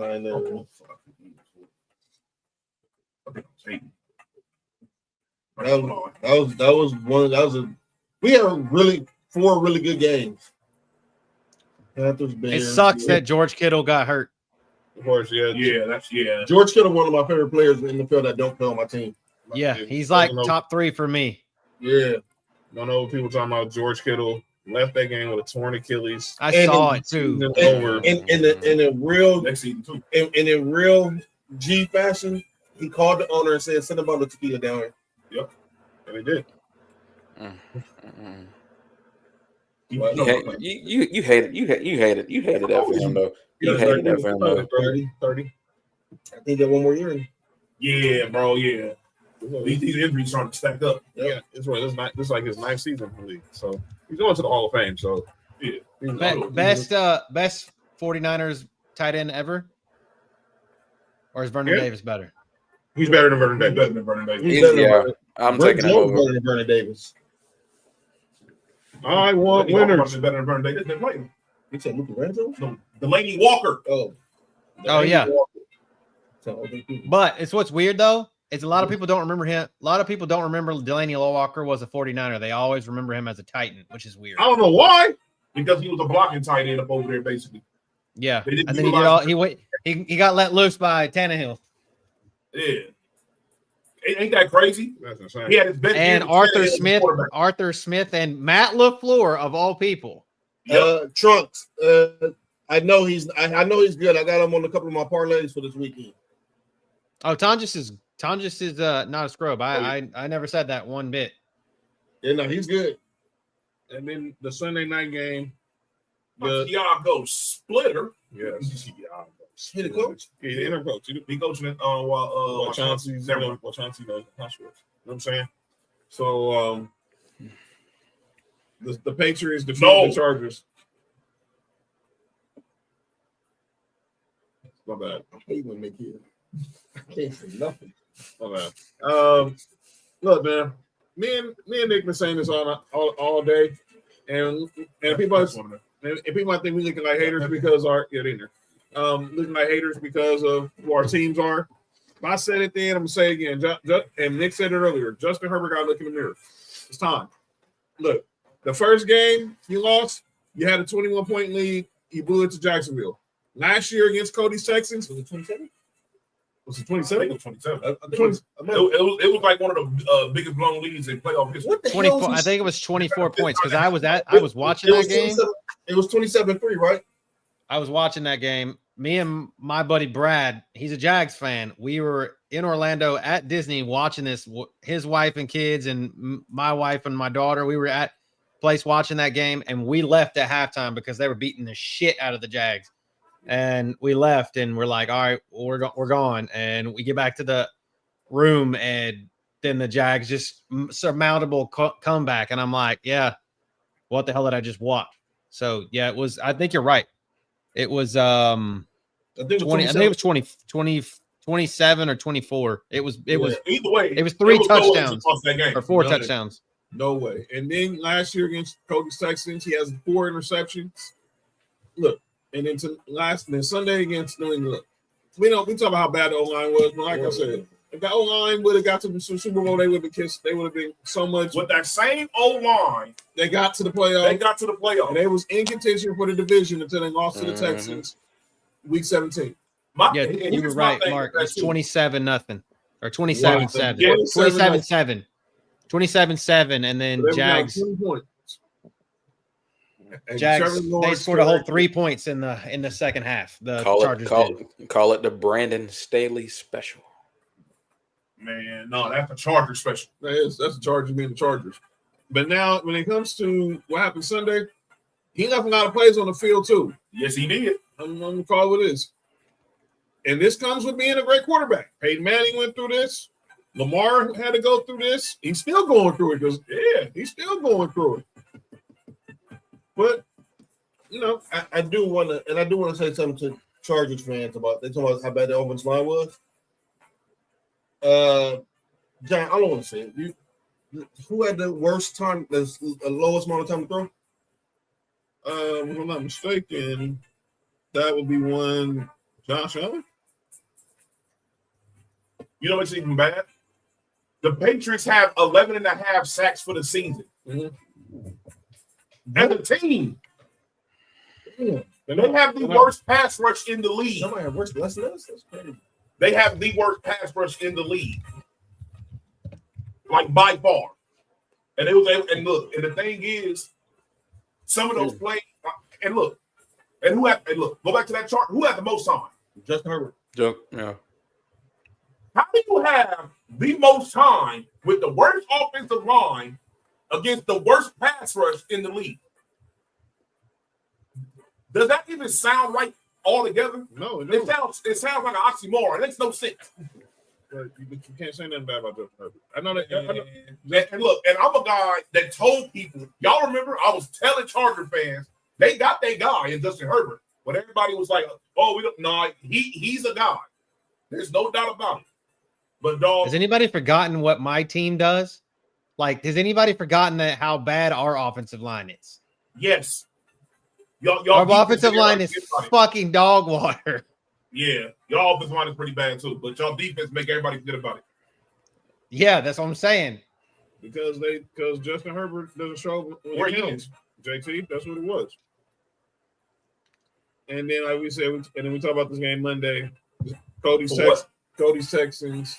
Sorry, Cody, but y'all beat the dog shit out of them. That shit was terrible. Sent the Steelers home. I told you. I said I understand why Cody's still watching this game. This is in the first quarter. Yeah, first quarter game was over. I at one point, I was at one point, and I was like, they were gonna lose, and I just went and poured a drink, and I'm like, yep, we're about to lose, and I was watching the Manning cast.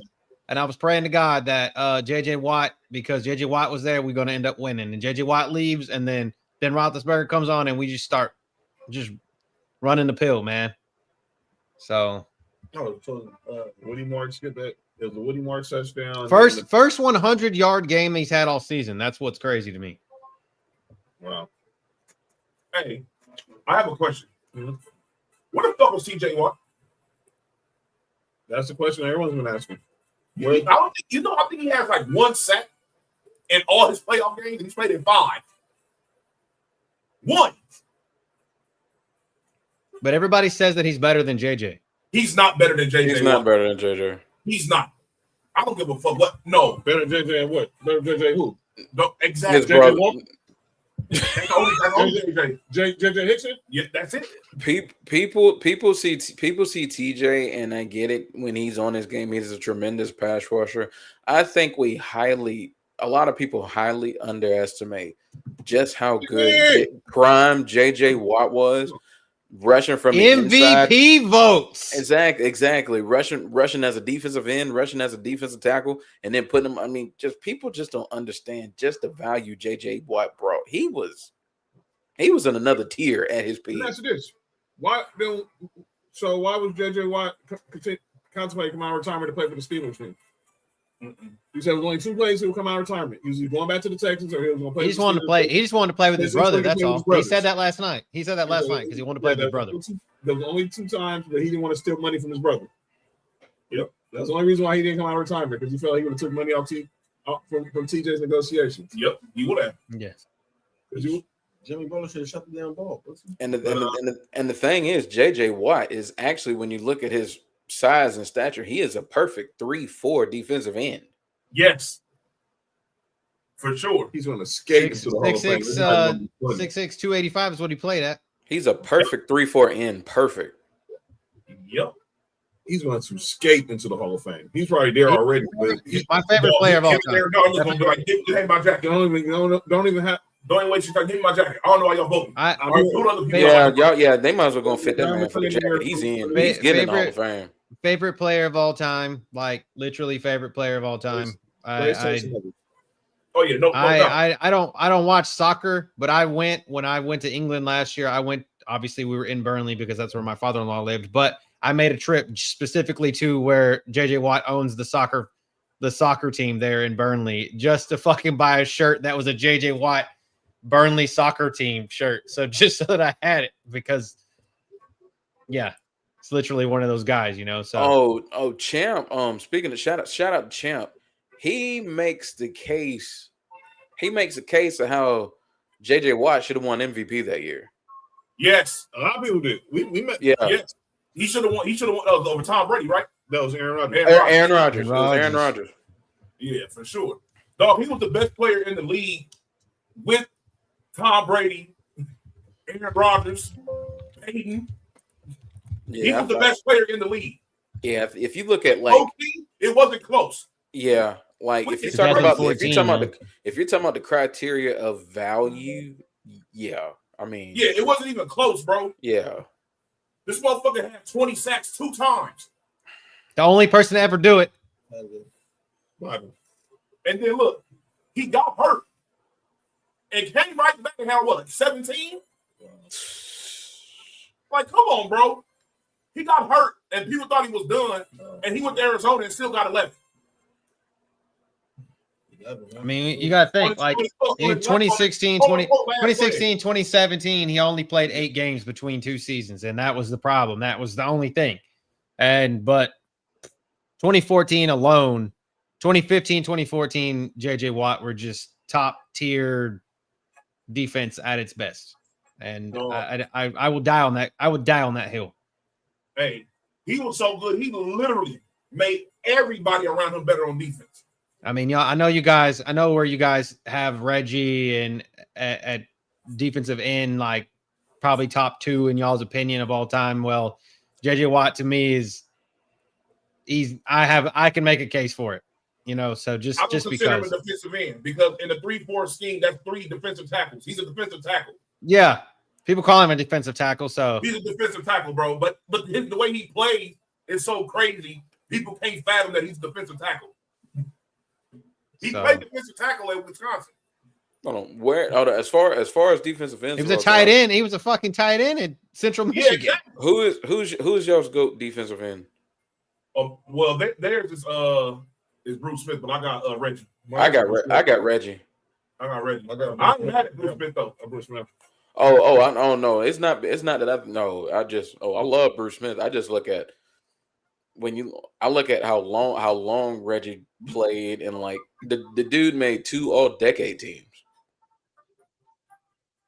I don't disagree with either one of them. Reggie's that man. Reggie was different, but I also, and this is no shot, but I also consider Reggie the same thing I do with JJ Watt as a D tackle. That's why I consider Reggie Watt as a D tackle. Relax, B. All right, let's look ahead to and then what about we didn't pick the college game that happened on Saturday on Friday. What game? Everybody picked 2 games that happened. What game? Everybody picked Miami. That was actually a good game. That was a good game. Everybody picked. I told you. I told you the gimmick, man. I told you they wrote this story. And I then don't know. The story gonna have to try it again. and then Indiana, everybody picked Indiana except for one person. Look, I knew this was over after the first play. You throw a pick six on the first play, I'm like, yeah, they're gonna hit the freeway. I sure did. It sure did. It sure did. First thing I was saying it I said it when I was doing the watch on Nick. I was like, this remind me of the ball game where Peyton Manning said in the Super Bowl. I was like, nope. Hey, John, you know what's so crazy about that? So I was watching that Super Bowl, right? And the game just started. I'm not expecting nothing to happen on the very first day of the Super Bowl. So I went to go make me a plate real fast, bro. I come back and I'm hearing people going crazy. I come back, I'm like, what the hell happened? They like, oh, they scored already. What do you mean they scored already? Oh, talking about that Seahawks Broncos Super Bowl? Yeah, that shit was crazy. Good God. Yeah, that game was, oh, Lord. Change subject, please. Can we get to the game? My bad, John. My bad. So- Y'all overcame that bullshit. Y'all won. So 3 people tied. Nick, John, and Cody tied for the win. That's my future quarterback, you heard? And Mendoza be balling. I don't know, man. Mendoza's looking more and more. He's such a nerd, but he's looking more and more like a professional quarterback. Hey, Cody. I didn't think anybody was gonna play, to be honest. The number one thing people was saying about Mendoza was he didn't have good games against good teams.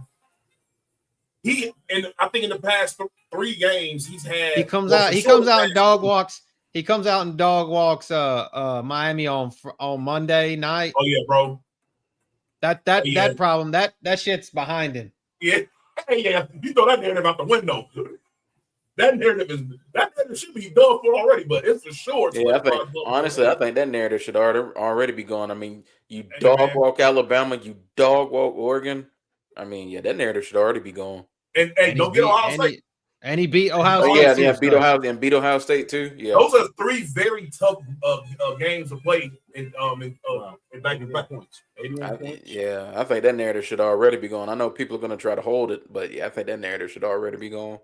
I just love the prop bet. Every time that he's on at an interview, the prop bet is how many times he's going to go say God in a interview. So I think the prop's been like 2 or 3 times every interview for the past 3 games. So and if he do that fake cry shit, he's fucking. But he's Cuban. He's Cuban, so he's going to have all the fans in at Miami and he can bring out on Monday night. He can bring out the Mark. Nick, you saying to myself, I'm about to. I know that you still have to go sell a jersey when you come to Reagan. A Reagan jersey with Mendoza on the back. That's selling like crap. There's a bunch of ass walking around the Raiders Stadium next week. So let's go ahead and pick. Let's go ahead and pick the games for. Now let's go ahead and pick. Are we doing the show in Vegas next year? I'm with it though. We already got a place to stay. We ain't worry about that. I got you, Cody. You already know. I might need my own spot. Me too. I'll be at the Venetian or the Palazzo. You just holler at me wherever you need to go. So, Chris. Okay, Chris. Congratulations. You win 6 for 6. I'm happy for you. Shout out. Shout out to you. But Chris. she picked Oregon though. Yeah, that's right. You didn't go 6 for 6. Wait a minute. Did she go back and pick, or did she change her mind? No, so first she picked Ole Miss and she went back and changed her mind on Miami. But did she pick Oregon? No, she picked Oregon. Of course she picked Oregon. You didn't go 6 for 6, Chris. NFL. Okay. All right. NFL wise. Okay. I was like, I know you weren't. Maybe we weren't watching the same game with Oregon and Indiana. But I saw the clearly number 1 pick in the draft. And Dante Moore might need to go back to college. But now that Timu Mahomes is going to Oregon, that might not happen. Let's go ahead and look at the divisional weekend and the Natty. Cool. Timu Mahomes. Oh, he said I'm willing to sit on the bench ride the what? That's what he said. He said it. Don't look at me. You don't want to say it. All right, y'all. Let's go ahead and get these picks in for the divisional weekend, and then we're also picking the national championship game as well. I got Nessa. She Nessa sent the picture. Yeah. because she's not getting on the weather right now. So Yeah. she knocked out. She knocking out. She knocked out. That's They good? Huh? They good? All right. Oh, John. Oh, yeah. Okay. I got it. Chris. I gotta forget. I gotta give you something too. All right. Drell's make Drell. What you got? Oh, CJ McCollum, 16 points tonight for the division. God damn it! That's too. I should have picked the over for that. Luka got 7 assists. Hold on. Whoa. Luka got 23 and 7. I think I got LeBron assist on my on one of my cards. Right. So here crazy today. Here we go. All right, let's start off Saturday. It's my Broncos versus Mark's Bills. I already know who I'm picking. I don't know who Mark's picking, but who y'all picking? Sam's picking as well. I'm picking a better quarterback. So that seems to be the narrative of everybody on TV these days. Yeah. He said he's picking the Bills. Oh, Sam. Okay, Chris. I see you. Salute. Denver's a 1.5 point favorite, by the way, just for Chris. Yeah, just they opened up with just because Chris already knew. It opened up with Buffalo's a 1.5 point favorite. I just want to make sure we can get everybody to the field healthy. All right. I'm gonna go.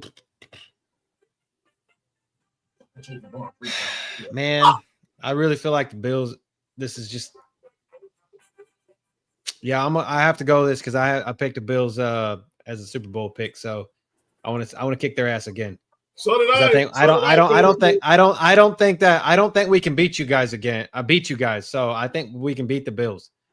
That's it. Same player. I'm just saying. I'll go Bills. I'll go Bills here. All right. What you got, Drell? Tilson. I think this comes down to the same thing like it did with the Jacksonville game. I mean, it's like, Bo Nix, he doesn't do great in the first 3 quarters. The fourth quarter, he come out gangbusters. I think, yeah, man. Like I said, Josh Allen in a playoff setting, man. You can't doubt the man. So this is Josh Allen year, y'all. Yeah, Sammy Watkins. I'll go Sammy Watkins. Yeah, give me some of that. Give me some of that Thurman. Yeah, I'll take some of that Thurman Thomas action on that one. Nice. Yeah, he too busy to get with the movie. Hey, yo. And by the way, wait a minute. Yeah, that is kind of crazy, JoJo. And that's actually, and that's the end, JoJo. Usually they pick together, but this one they're actually divided. Once someone's picking Buffalo, someone's picking Denver. Well, I know Nessa's picking. Nessa already told me she's picking the Broncos. So I don't know if that gets half a point.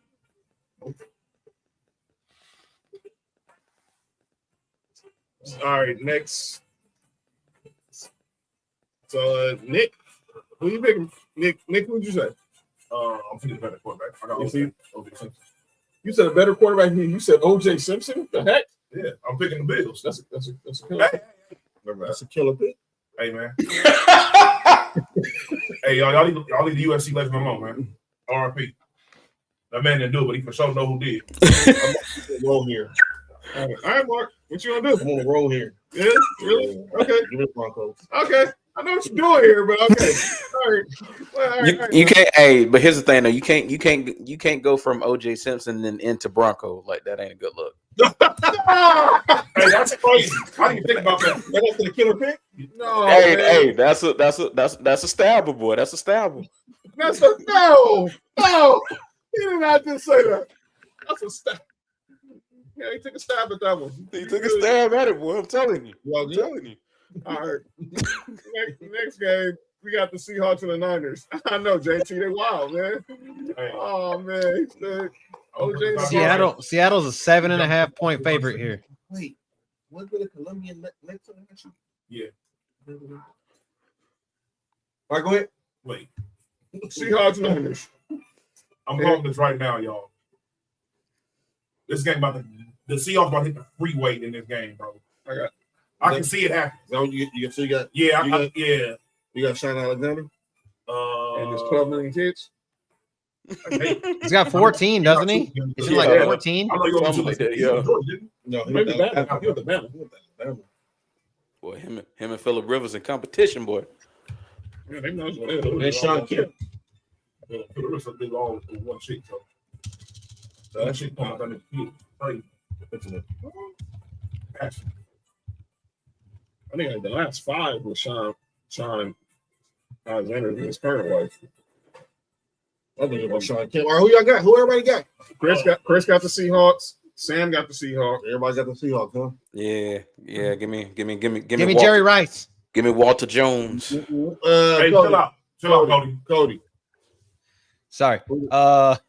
Give me Matt Hasselbeck. John, who you got? A forgotten quarterback. Who did Nelson get? JoJo said the Sea Chickens. And Dolphins fans don't like the Seahawks. That's crazy. Nessa picked the Niners. Oh, they really beat them this week. They really are. I think it's because of Monday. I think that's what it's all about. I think it's all over Monday. But Beastquake. What you said? A beast shake? I said the Beastquake, beast mode. Saints fans still get PTSD. They really do. Give me the first running back with 1,000 yards rushing and 1,000 yards receiving in the same year. You know, Roger Craig. Hall of Fame finalists. So that ain't on the Hall of Fame already. It's crazy.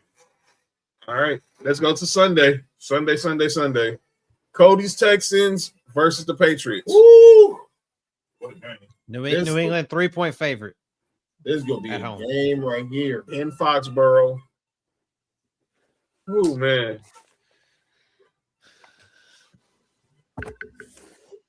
My head is telling me to pick the Patriots. My brain is telling me to pick the It's Patriots. fine. I think it's probably a good pick. I told you, I think after last night, I feel like we're gonna get mopped. So Vince Wilfork. Give me brain to pick the Patriots. yeah. Chill out, fam. Okay. Don't do that. Okay, I got one. Danny Amendola. There you go. I got one for you. There's one. Hey, come on. All right, Cody. Okay, Everybody chill out, man. Wes Welker. All right. My bad. Dude, I know this dude play for the Texans and the Patriots. It's crazy. He didn't. He was a coach for us He too. was a wide receiver coach for the Texans. At one point. No, Wes Welker. What's wrong with you? What's wrong with him? What's wrong with him? You good? What's wrong with him? Are you good? What's wrong with him? All right, I'm making sure. All right, man. Yeah, Chris got the David. Oh, okay. Who? Did you say gave it? Oh God. I hate Nick. Nick be hearing the wrong shit, man.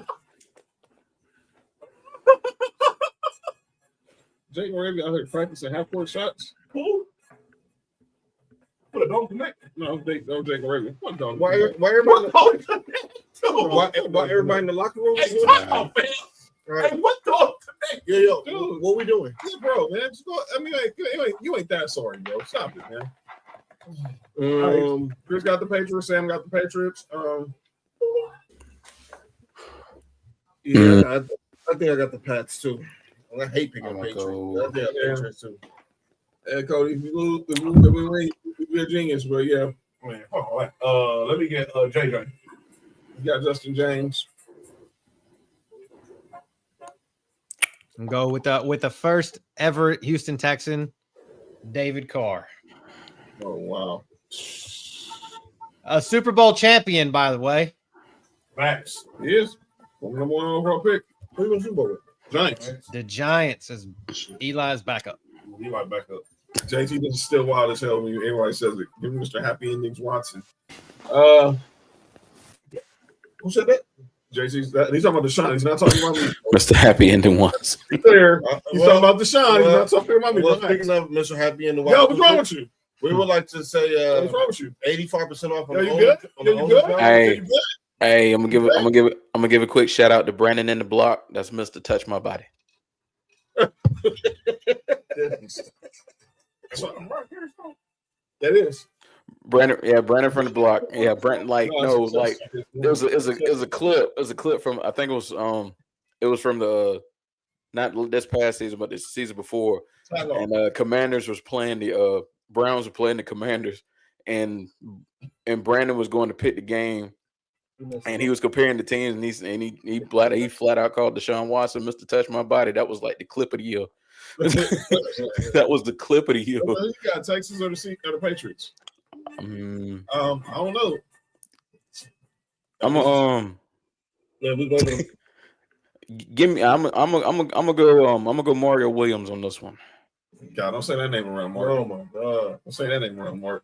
Don't say him around. I hate that fucker too.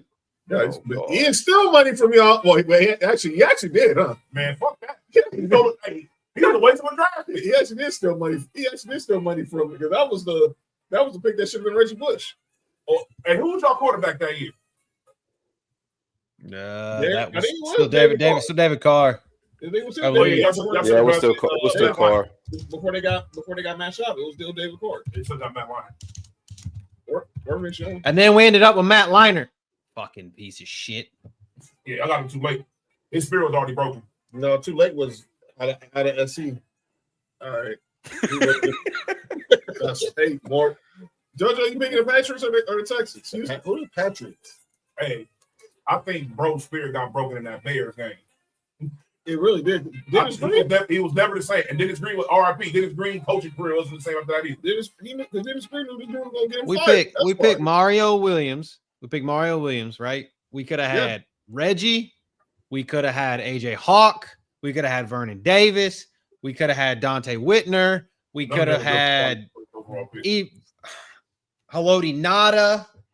Y'all should have traded down if y'all weren't going to get a quarterback.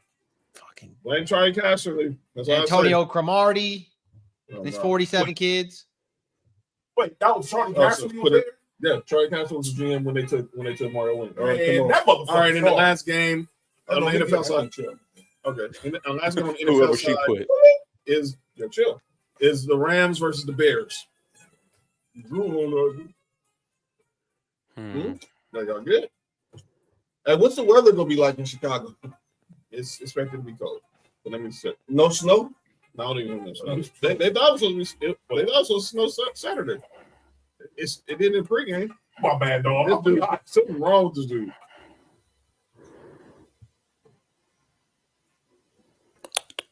It's gonna be snow. Cody, who's the favorite? The favorite is Rams by 3.5. They said this weekend's game is expected to not only feel under 10 degrees, there's expected to be a precipitation. So they expect a high of maybe 10 to 15 degrees with 20 to 30 mile an hour winds. Well, I don't give a damn what the weather is. I'm gonna choose my boy, Mr. Fingernails. FanDuel says, expect 18% real field temperature will drop below 10 degrees. That's what we're doing over there on the field. Sam, of course, got the Rams. Give me Sophie Elise Watson. Rams. Okay. Who? Nelson got. She has. Man, give me the Bears, man. I feel like the Rams too. I feel like the Bears, 49ers, NFC Championship go crazy. Edward, it's gonna be real cold. Yeah, it's gonna be cold, all right. Dog, what if Sam Darnold goes to the Super Bowl? Man, if he goes to the Super Bowl, he can fire the Vikings coach. Or somebody fire the GM because fire somebody. Fire the GM. You didn't know before I fired him. Seeing Judges, we made that trade to Minnesota before. Fire the GM because KOC, I guarantee, would have took Sam Darnold back. All they had to do was franchise him. And then Monday night. Oh, give me the Rams. Steven Jackson. Steven Jackson. I got Chris got the Rams. I know Sam got the Rams. Where's Fat? Sorry, Fat. This ain't nothing about the Bears. It's just this is all about Matthew Stafford. Give me. I'm gonna pull a name out the hat for y'all. Give me Azahir Hakeem on this one. Wow. Shout out to Oz from out here. Oz Hakeem. Shout out to my boy James. I was dope, man. Who they got? Who Nelson JoJo got? The Rams. The Rams. Nick, and you got You said my forte. You said fingernails, didn't you? Another guy should be in the Hall of Fame. Yeah, should. He died, didn't he? No, he's still with us. No, the rapper. Who? Rapid Forte still alive, bro. No, Nick from hold on. Let's just talk. Okay. Yeah, all right. And then Monday night, the Natty. The game that will decide it all. Who will be the national champion? Is the number 1 seeded Indiana Hoosiers versus JoJo, JT. Oh, John Forte. Yeah, he died today. Yeah. From Refugee camp. John Forte. Yeah, shout out to RP John Forte. My Indiana, Miami from Miami. Miami, the first team. What you just said? Indiana, Miami from Miami. No. First time a team is playing in the college in the Natty in their own stadium. In the college football playoff there. And by the way, in their own stadium here. By the way, I don't want to hear this crap about possibly we getting the 16 to 24 teams for the playoff. No, keep it the way it is. No, let's go back. This is way too long. I mean, come on, man. Indiana 8.5 points. Look, and look, I will be doing the watching on for this game. Monday, 4:30, be here. So money line is Miami plus 270. Joe, That's fucking crazy. You have the spread for Iowa, Indiana, on and the money JoJo's line is stress watch. Y'all want to see? Yeah, JoJo's gonna be on stress watch this game, but she's gonna be a good soldier and be on the screen. She better than I am. Wow, that's right. She's mad. Chris picked the Hoosiers. Hey, listen, man. Every time I pick against Indiana win. Dan's picking the U. But with that said, we know Nick has a sorry, JoJo. I'm sorry. Has a vested interest in this. You're being a good soldier by doing and watching on while your team is stressing you out. You're being as more say, being a great team player. Antoine Randall L. So that's Indy for Cody. Yeah. Yes, I'll be live on Monday. I said it in the meeting. You had a meeting? Staff meeting. I mean, if you want to, if you're not going to be too stressed out, I understand. That's why we don't do watch on Swar Squads. We'll probably get the show canceled. Me. Yeah. But you did good when you and Nessa did the Texas versus Miami, Texas A&M versus Miami. Oh my gosh, that was one of the greatest things I've ever watched. That watch along. Oh, that was so good. All right. So, John, who you got? JoJo, I'm riding with you, man. Give me RIP Sean Taylor, Andre Johnson, Reggie Wayne, Frank Gore, Willis McGahee, Clinton Portis. They're going to need all of them to win the game on Monday. Frank Gore, Duke Johnson, Greg Olson, Jeremy Shockey, Vince Wilfork. Charles, what's the Cody, who you got? I went Indiana because I went Antoine Randall L, but I just Indiana. This is because I don't want to see Carson Beck win a fucking championship. That's all it is. Smelling I'm cooking. Give me Frank Gore Jr. Daddy. You know what I'm saying? Right. Get Frank Green, you heard? Warren Sapp. Miami. I'm gonna need a stress reliever before that game. Yeah. Ray Lewis. Yeah, that's what Who the next by the way, she picked Miami. Nessa did pick Miami. If there's any Drill, who you got? As a Falcons fan, I got to shout out another Falcon. Give me Tevin Coleman. Tevin Coleman, he picking Indiana. Now, Drill, I have a question. I literally just seen this while we were doing the show. All right, what's up? Have you heard any rumors about Kirby Smart going to being a Falcons coach? They tried it, but I wouldn't. I heard, but I honestly, God, I see no way that happens. Okay, because I literally while we was doing the show, I literally just see that. Let me ask you before we get off here. Yeah, I think they were trying it. 'Cause some people were like, they tried to throw his name out there, but nah, I see no way that happened. That's a pick Miami, JoJo. I'm dead serious. She picked Rohan Marley? What? Yes, she picked Jonathan Vilma. She picked DJ Williams. DJ Williams from out here too. Eric Winston, Bryant McKinney.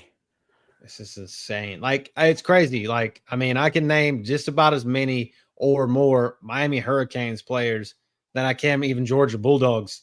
I mean, even just about as many, like, off the top of my head. Like, it take me longer to do it, Georgia. Even that's, and I'm a fan, and that's my team. But just because of the names that jump off paper. Oh, you Georgia too? Yeah, hell yeah, I'm a big Dogs fan. Shout out, okay. Yeah, we got 3 Bulldogs on here. You heard? Okay. SEC talk. Yeah, Cody's a dog. Yeah, we got 3 Bulldogs on here. Okay. Right. So I got nothing bad to say about the Georgia Bulldogs. My grandfather was a fan, so that's how that goes. all right, It's a great man. all right. We gonna get up out of here. So Cody, I will give you the floor. Give your final remarks to the Texans ahead of Sunday's game against the Patriots. Don't be the Texans that always would lose to the Patriots. Play the same type of ball we played last night, but we can't have 3 turnovers. I know we're at 3-0 and we have 3+ turnovers by the quarterback, but we can't do that. We need to play offensive football and just bottle up. Drake May. Make the rest of them beat you and punch Stephon Diggs in the mouth. Yes. That's it. All right, we're going to get up out of here. Shout out to Drell for pulling up, of course. Y'all follow him at BRF Sports, Undisputed GOAT Podcast, him, Sports PSP, our boys champ, every Friday night. They're on YouTube, so y'all make sure y'all subscribe there. Follow them on TikTok as well. Y'all know where to follow Cody at on Ballers and Briefs. All right, we're going to get up out of here. Me and Mark will be back on Friday. Nick will be back next week. Cody will be back next week. Check me out tomorrow. Sports4U Wrestling, me, JoJo, Trail, Netza. Check out Humble Roses. Check out Marshall Mike's on Thursday. Check out May McMama's on Thursday. Best in the World on Thursday. Friday, me and Mark for Sports4U. Check out Acknowledge the Dynasty on Friday as well. And then the next Monday, Tribal Warzone. And 4:30, the Sports4U National Championship watch along for Miami versus Indiana. We will see y'all then. Thank y'all for joining us. Be good, be safe, enjoy the football, ladies and gentlemen. And we will be back on Friday. This has been Sports4U. 6-7. Shout out to 6-7, 8-9. All right. Hey, John. My bad. I wasn't going to say that. I wasn't going to say that.